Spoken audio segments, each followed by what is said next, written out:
We can use a 2-to-1 multiplexer to build a settable storage element. Recall that a mux selects as its output value the value of one of its two data inputs. The output of the mux serves as the state output of the memory component. Internally to the memory component, we'll also connect the output of the mux to its D0 data input. The mux's D1 data input will become the data input of the memory component. And the select line of the mux will become the memory component's load signal, here called the gate. When the gate input is low, the mux's output is looped back through the mux through the D0 data input, forming the bistable positive feedback loop discussed in the last section. Note our circuit now has a cycle, so it no longer qualifies as a combinational circuit. When the gate input is high, the mux's output is determined by the value of the D1 input, in other words, the data input of the memory component. To load new data into the memory component, we set the gate input high for long enough for the Q output to become valid and stable. Looking at the truth table, we see that when G is 1, the Q output follows the D input. While the G input is high, any changes in the D input will be reflected as changes in the Q output, the timing being determined by the TPD of the mux. Then we can set the gate input low to switch the memory component into memory mode, where the stable Q value is maintained indefinitely by the positive feedback loop, as shown in the first two rows of the truth table. Our memory device is called a D-latch, or just latch for short, with the schematic symbol shown here. When the latch's gate is high, the latch is opened and information flows from the D input to the Q output. When the latch's gate is low, the latch is closed and in memory mode, remembering whatever value was on the D input when the gate transitioned from high to low. This is shown in the timing diagrams on the right.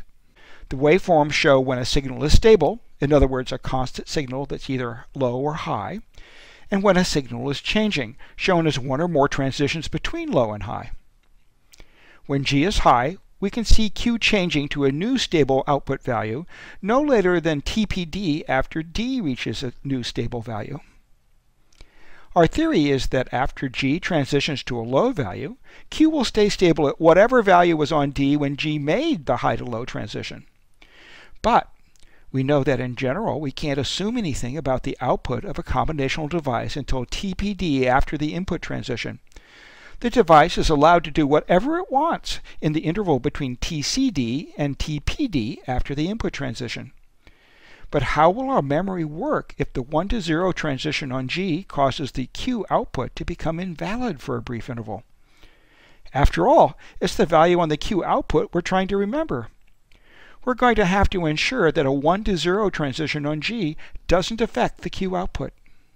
That's why we specified a lenient mux for our memory component. The truth table for a lenient mux is shown here.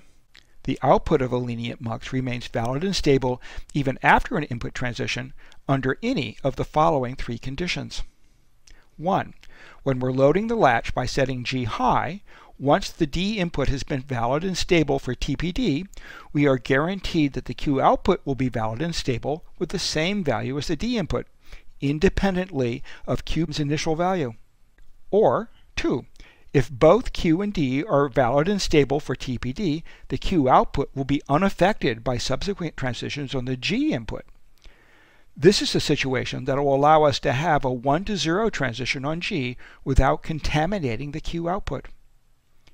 Or finally, 3. If G is low and Q has been stable for at least TPD, the output will be unaffected by subsequent transitions on the D input. Does lenience guarantee a working latch? Well, only if we're careful about ensuring that signals are stable at the right times so we can leverage the lenient behavior of the mux. Here are the steps we need to follow in order to ensure the latch will work as we want. First, while the G input is high, set the D input to the value we wish to store in the latch. Then, after TPD, we're guaranteed that the value will be stable and valid on the Q output. This is condition 1 from the previous slide. Now we wait another TPD so that the information about the new value on the Q prime input propagates through the internal circuitry of the latch. Now both D and Q prime have been stable for at least TPD, giving us condition 2 from the previous slide.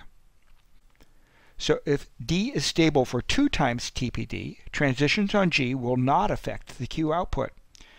This requirement on D is called the setup time of the latch. It's how long D must be stable and valid before the high to low transition of G. Now we can set G to low, still holding D stable and valid. After another TPD to allow the new G value to propagate through the internal circuitry of the latch, we've satisfied condition 3 from the previous slide.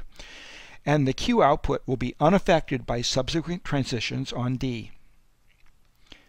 This further requirement on D stability is called the hold time of the latch. It's how long after the transition on G that D must stay stable and valid. Together, the setup and hold time requirements are called the dynamic discipline, which must be followed if this latch is to operate correctly. In summary, the dynamic discipline requires that the D input be stable and valid both before and after a transition on G. If our circuitry is designed to obey the dynamic discipline, we can guarantee that this memory component will reliably store the information on D when the gate makes a high to low transition.